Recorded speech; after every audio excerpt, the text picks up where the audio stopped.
प्यारे बच्चों नमस्कार। आप सभी का स्वागत है आपके अपने YouTube channel RWS civil services में। मेरा नाम है विनीत कुमार।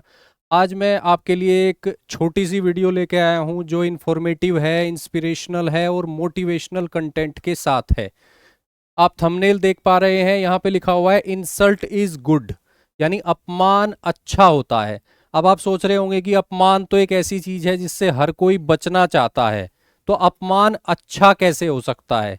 आज की इस वीडियो में कुछ रियल लाइफ एग्जाम्पल्स के माध्यम से हम समझेंगे कि जीवन में कई बार अपमान होना जरूरी हो जाता है और अपमान होने के बाद व्यक्ति के अंदर जो आक्रोश, जो क्रोध, जो फ्रस्ट्रेशन पैदा होती है वो व्यक्ति को आत्मचिंतन, आत्ममंथन के लिए बाध्य करती है।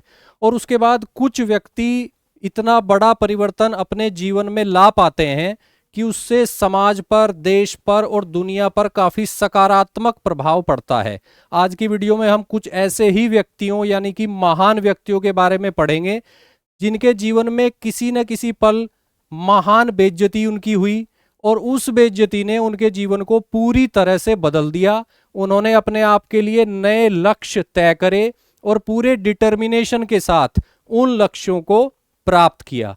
तो 5 एग्जाम्पल आज की इस छोटी सी वीडियो में हम लोग देखेंगे।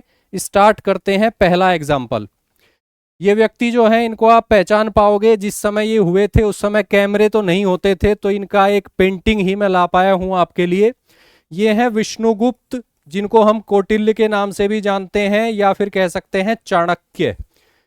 मौर्य सम्राट जो हुए हैं चंद्रगुप्त मौर्य, उनके सलाहकार, उनके गाइड, उनके महामंत्री जो है ये थे। ठीक है, ये एक साधारण ब्राह्मण थे एक समय पर। उसके बाद इन्होंने जो है एक बालक में प्रतिभा को पहचाना, उसे प्रोत्साहित किया, उसको प्रमोट किया और उसको एक मार्ग दिखाया। और वो बालक था चंद्रगुप्त मौर्य। और चंद्रगुप्त मौर्य ने फिर धननंद के नेतृत्व में, उस समय जो नंद डायनेस्टी होती थी, पाटलिपुत्र से शासन किया करते थे, उनको पराजित किया, पाटलिपुत्र पर कब्जा किया और पाटलिपुत्र को केंद्र बनाकर एक लगभग अखिल भारतीय साम्राज्य की स्थापना की।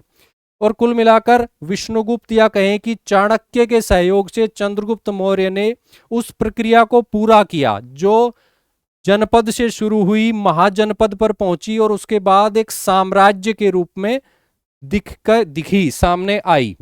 अब देखते हैं कि कैसे हुआ ये परिवर्तन। एक साधारण सा दिखने वाला ब्राह्मण इतना बड़ा कार्य कैसे कर सका, इसके बारे में आप लोगों ने भी सुना होगा कि एक बार चंद्रगुप्त जो हैं या कहें कि विष्णुगुप्त जो हैं वो एक बार गए थे धननंद के दरबार में। अपनी पढ़ाई लिखाई, शोध कार्य के लिए वित्तीय सहायता प्राप्त करना उनका मकसद था, लेकिन धननंद ने उनका उस समय मजाक उड़ाया, उनका अपमान किया, उनकी इंसल्ट की और उनको ह्यूमिलिएट किया। और उसके बाद कहा जाता है कि उन्होंने इतना खुद को अपमानित महसूस किया कि उन्होंने उसी दिन प्रतिज्ञा ली कि वो इस वंश का नाश कर देंगे और उनका एक जो पॉलिटिकल विजन था देश को लेकर, उसको वो किसी न किसी व्यक्ति के माध्यम से साकार करेंगे। तो कुल मिला के चाणक्य के जीवन में वो एक घटना जो है वो काफी महत्वपूर्ण थी और उस घटना ने चाणक्य को बदल दिया। चाणक्य के माध्यम से, चंद्रगुप्त के माध्यम से भारत की राजनीति में बहुत बड़े परिवर्तन जो है देखने को मिले। ठीक है, तो ये एग्जाम्पल आप देख सकते हैं जहां पे इंसल्ट ने काफी महत्वपूर्ण भूमिका निभाई। उसके बाद आप महात्मा गांधी के बारे में आपने सुना होगा। मोहनदास गांधी जो थे वो कैसे बने महात्मा गांधी, कहां से इनके व्यक्तित्व में जो परिवर्तन आया उसकी शुरुआत हुई। उसकी शुरुआत होती है 1893 में दक्षिण अफ्रीका में घटी एक घटना से। दक्षिण अफ्रीका में एक रेलवे स्टेशन उस समय था पीटर मारिट्जबर्ग नामक स्थान पर। ठीक है, वहां पर एक रेलवे स्टेशन था। उस रेलवे स्टेशन में फर्स्ट क्लास, प्रथम श्रेणी का टिकट लेकर जो है मोहनदास गांधी जो है वो बैठ गए ट्रेन में जाकर, लेकिन तभी जो है टिकट चेक करने वाले अधिकारी, कर्मचारी आए और उन्होंने पाया कि एक अश्वेत व्यक्ति जो है एक ऐसे केबिन में बैठा हुआ है ट्रेन के जो सिर्फ श्वेत लोगों के लिए है। तो गांधी जी को जो है ट्रेन से उतार दिया गया, उनको बेइज्जत किया गया, अपमानित किया गया, उन्हें पूरी रात जो है स्टेशन पर गुजारनी पड़ी। और वो पल गांधी जी के जीवन का निर्णायक पल सिद्ध हुआ। वहां से गांधी जी ने जो एक उनका सोचना था अपने बारे में कि मैं भारत से आया हूं, मैं वकील हूं, मैं एक सम्मानित परिवार से हूं, ठीक ठाक समृद्धि भी मेरे परिवार में है, तो ये एक जो कंफर्ट जोन था गांधी जी का, उससे गांधी जी को खींच कर बाहर ला दिया। और उसके बाद गांधी जी ने ठान लिया कि जो ये व्यवस्था है दक्षिण अफ्रीका में, रंग भेदी व्यवस्था, इसके विरुद्ध संघर्ष करना है। उसके बाद गांधी जी का संघर्ष जो है स्टार्ट होता है दक्षिण अफ्रीका में। उसके बाद कई सारी सफलताएं उनको वहां पे मिली अपने संघर्ष में। उसके बाद वो भारत आए और ब्रिटिश राज के विरुद्ध उन्होंने संघर्ष किया और भारत की आजादी में काफी महत्वपूर्ण भूमिका उन्होंने निभाई। पूरी दुनिया इस बात को मानती है। तो गांधी जी ने दिखा दिया कि उनका जो अपमान उस दिन हुआ, उन्होंने उस अपमान के बाद जो आत्मचिंतन आत्ममंथन किया, उसके बाद उन्होंने अपना जीवन ही बदल दिया, कुछ बड़े लक्ष्य तय किए और उन लक्ष्यों को प्राप्त करने के लिए अपने आप को समर्पित कर दिया, जिसके बहुत ही बड़े और सकारात्मक परिणाम जो है सामने आए। ठीक है, तो गांधी जी ने भी सिद्ध कर दिया कि इंसल्ट इज गुड। ये डिपेंड करता है उस व्यक्ति पर जिसकी इंसल्ट हुई है, जिसका ह्यूमिलिएशन हुआ है। अब एक और एग्जांपल देखते हैं, ये बिजनेस के फील्ड से है। आप देखकर पहचान सकते हैं कि ये स्टीव जॉब्स हैं। स्टीव जॉब्स को हम जानते हैं आईफोन के लिए, ठीक है। ये संयुक्त राज्य अमेरिका के एक उद्यमी यानी एक एंटरप्रेन्योर हैं, ठीक है। इनके बारे में एक खास बात है जो मैं आपको बताऊंगा, वो ये है कि इन्होंने एप्पल कंपनी की जब स्थापना करी, उसके लगभग 10 सालों के बाद इनकी खुद की एप्पल कंपनी से इनको निकाल दिया गया। ठीक है, इन्हें एप्पल कंपनी के जो शेयर थे वो भी बेचने पड़े और कुल मिलाकर इन्होंने 10 सालों में एप्पल कंपनी में जो काम किया था वो लगभग समाप्त हो गया। उसके बाद जो है वो इनकी जिंदगी का सबसे निम्नतम बिंदु था। काफी इन्होंने ह्यूमिलिएशन फेस किया पब्लिक के लेवल पर, और उसके बाद लेकिन इन्होंने अपने अपमान से काफी कुछ सीखा और ज्यादा जोश खरोश के साथ जो है इन्होंने कार्य करना शुरू किया। इन्होंने जो है एप्पल से बाहर निकलने के बाद नेक्स्ट नाम की एक कंपनी स्थापित की और लगभग 10 साल तक नेक्स्ट कंपनी में इन्होंने काम किया और वहां पर काफी इनोवेशन किए। ठीक है, एक ऑपरेटिंग सिस्टम बनाया, एक नेक्स्ट जनरेशन का कंप्यूटर बनाया, और 10 साल के बाद, लगभग 10 साल के बाद एप्पल कंपनी ने इन्हें पुनः बुलाया, इनवाइट किया, और उस समय जो है ये फिर से एप्पल के एक तरह से सीईओ बन गए। तो ये जो इनकी जिंदगी में ह्यूमिलिएशन का पल आया, अपमान का पल आया, इसने इनको तोड़ा नहीं बल्कि इनकी ऊर्जा को बढ़ाया, इनके लक्ष्य को बड़ा किया, इनके डिटर्मिनेशन को बढ़ाया, और इन्होंने जो है फिर से साबित किया कि एप्पल के बाहर रहकर भी ये बहुत ही ज्यादा योग्य व्यक्ति हैं। और 10 साल बाद एप्पल कंपनी ने इनको वापस बुलाया और उसके बाद इन्होंने अपनी मृत्यु तक एप्पल कंपनी का एक तरह से नेतृत्व किया। और जब ये एप्पल कंपनी में आए उसके बाद जो है एप्पल ने विश्व प्रसिद्ध जो प्रोडक्ट रहे उनको लॉन्च किया, जैसे आईपॉड, आईपैड, आईफोन वगैरह। और इन्हीं के नेतृत्व में एप्पल जो है वो दुनिया की सबसे वैल्यूएबल कंपनी बनी, most valuable company of the world. तो कुल मिला के यहां भी एक एग्जाम्पल आपके सामने है, जब एक व्यक्ति के जीवन में एक बिंदु, एक समय ऐसा आया जब उसका काफी अपमान हुआ, ह्यूमिलिएशन हुआ, उसे उसकी खुद की कंपनी से बाहर निकाल दिया गया, लेकिन उस व्यक्ति ने उसके बाद जो है और ज्यादा मेहनत की, और ज्यादा डिटर्मिनेशन के साथ और ज्यादा बड़े लक्ष्यों को प्राप्त करके ये सिद्ध कर दिया कि इंसल्ट इज गुड। डिपेंड करता है उस व्यक्ति पर जिसकी इंसल्ट हुई है। अब अगला एग्जाम्पल देखते हैं, इंदिरा गांधी के बारे में आप लोग सभी जानते हैं। इंदिरा गांधी को एक समय गूंगी गुड़िया कहा जाता था, गूंगी गुड़िया, क्योंकि जवाहरलाल नेहरू की मौत के बाद लाल बहादुर शास्त्री के समय उन्हें जो है कैबिनेट में शामिल किया गया, लेकिन वो बहुत ज्यादा प्रभावशाली नहीं थी, बहुत ज्यादा कॉन्फिडेंस उनमें नहीं था, जनता में उनका आधार नहीं था। कांग्रेस के कई बड़े बड़े नेता थे जो उनसे ज्यादा प्रभावशाली और ज्यादा कद्दावर नेता थे। तो उस समय जो है उनको गूंगी गुड़िया के नाम से एक तरह से पुकारा जाता था, उनकी मजाक उड़ाई जाती थी। ठीक है, लाल बहादुर शास्त्री की मौत के बाद कांग्रेस के जो बड़े नेता थे उनका एक समूह होता था जिसको सिंडिकेट बोला जाता था। तो सिंडिकेट के लोगों ने इंदिरा गांधी को मोरारजी देसाई के विरुद्ध प्रधानमंत्री बनाया, सिर्फ इसलिए कि उन्हें लगा कि इंदिरा गांधी के माध्यम से वो लोग अप्रत्यक्ष रूप से भारत का शासन चला सकते हैं। इंदिरा गांधी उन्हीं के हिसाब से चलेगी, अपना इनका कोई राजनीतिक वजूद नहीं होगा।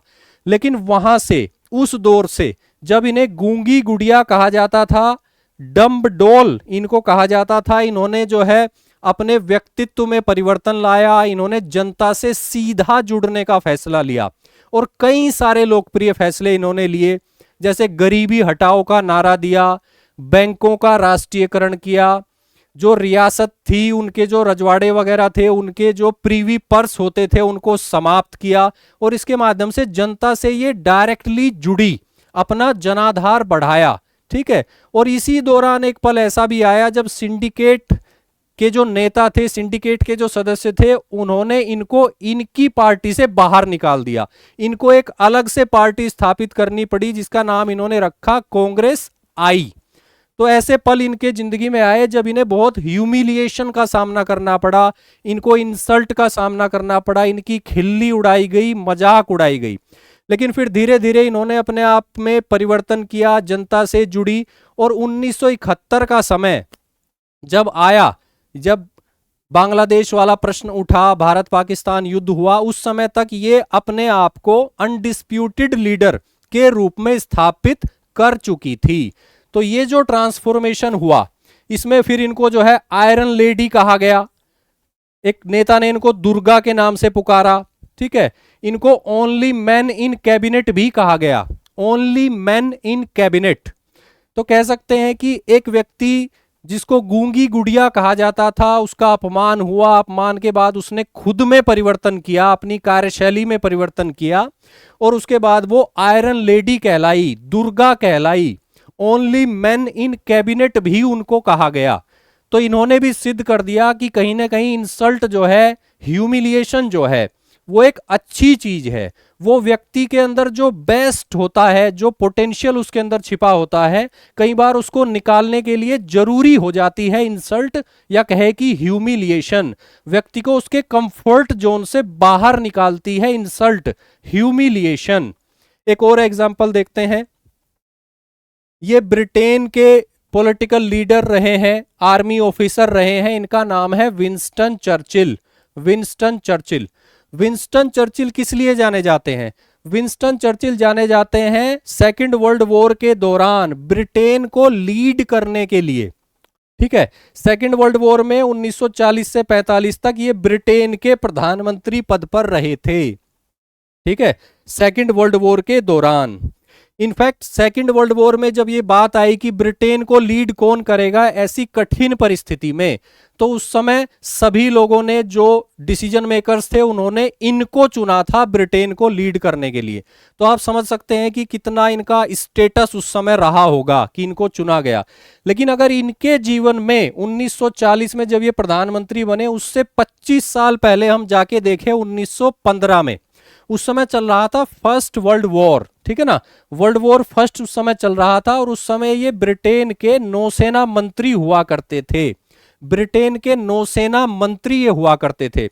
तो इनके नेतृत्व में फर्स्ट वर्ल्ड वॉर के दौरान ब्रिटेन ने एक सैन्य अभियान जो है वो प्लान किया और उसको एग्जीक्यूट किया ओटोमन साम्राज्य के विरुद्ध, जिसको कहा जाता है गैलीपोली की लड़ाई। ये लड़ाई लड़ी गई थी 1915 में। अनेक कारणों से गैलीपोली की लड़ाई में ब्रिटेन जो है वो पराजित हुआ, उसे सफलता नहीं मिली और काफी जो है इस असफलता की जिम्मेदारी जो है वो डाल दी गई विंस्टन चर्चिल के ऊपर, जो उस समय ब्रिटेन के नौसेना मंत्री थे।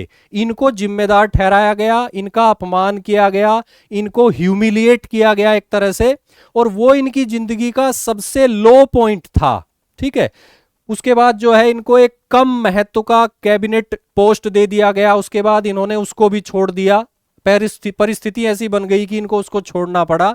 उसके बाद इन्होंने आर्मी में अपनी ड्यूटी को ज्वाइन किया। कई साल जो है इन्होंने फर्स्ट वर्ल्ड वॉर में डायरेक्टली फ्रंट पर पार्टिसिपेशन किया एज ए आर्मी ऑफिसर, और धीरे धीरे करके अपनी खोई हुई प्रतिष्ठा को इन्होंने प्राप्त किया। लेकिन काफी वर्षों तक इनका जो है अपमान किया जाता रहा, इस लड़ाई की हार के लिए इनको जिम्मेदार ठहराकर। लेकिन धीरे धीरे जो है इन्होंने अपने कद को फिर से बढ़ाया, और 1940 तक स्थिति ऐसी आ गई कि सेकेंड वर्ल्ड वॉर के दौरान ब्रिटेन को लीड करने के लिए इनको चुना गया। तो इन्होंने कहीं ना कहीं इन्होंने भी अपने जीवन से ये बात सिद्ध की कि इंसल्ट इज गुड। इंसल्ट जब इंसान की होती है, ह्यूमिलिएशन जब इंसान का होता है, तो उसको उसके कंफर्ट जोन से बाहर आना पड़ता है, और उसका बेस्ट, उसका जो मैक्सिमम पोटेंशियल उसके अंदर है, वो बाहर निकल के आने की संभावना बढ़ जाती है। तो ये जो एग्जाम्पल आपने देखे, ये जो कॉन्सेप्ट आपने समझा, जिंदगी का एक बहुत महत्वपूर्ण पार्ट है ये। क्योंकि अपमान तो होता ही है, प्रत्येक व्यक्ति को कहीं ना कहीं किसी न किसी के हाथों किसी न किसी कारण से अपमान, ह्यूमिलिएशन झेलना पड़ता है। महत्वपूर्ण बात यह है कि अपमान झेलने के बाद व्यक्ति डिप्रेस हो जाता है, निगेटिव हो जाता है, हिंसक हो जाता है, या वो अपनी ऊर्जा को सही दिशा में मोड़ पाता है।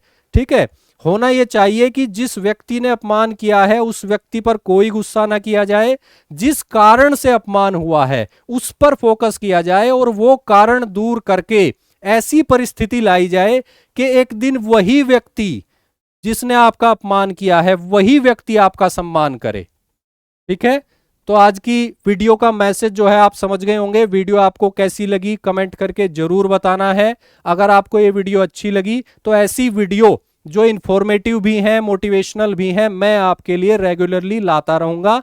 और ये वीडियो आपको जीवन में भी काम देंगी, आपकी परीक्षा में भी काम देंगी। अगर आप सिविल सर्विस की तैयारी कर रहे हैं तो आपको निबंध में ये लाभदायक हैं, आपको इंटरव्यू में लाभदायक हैं, इसके अलावा एथिक्स के पेपर में भी ये आपके लिए लाभदायक हैं।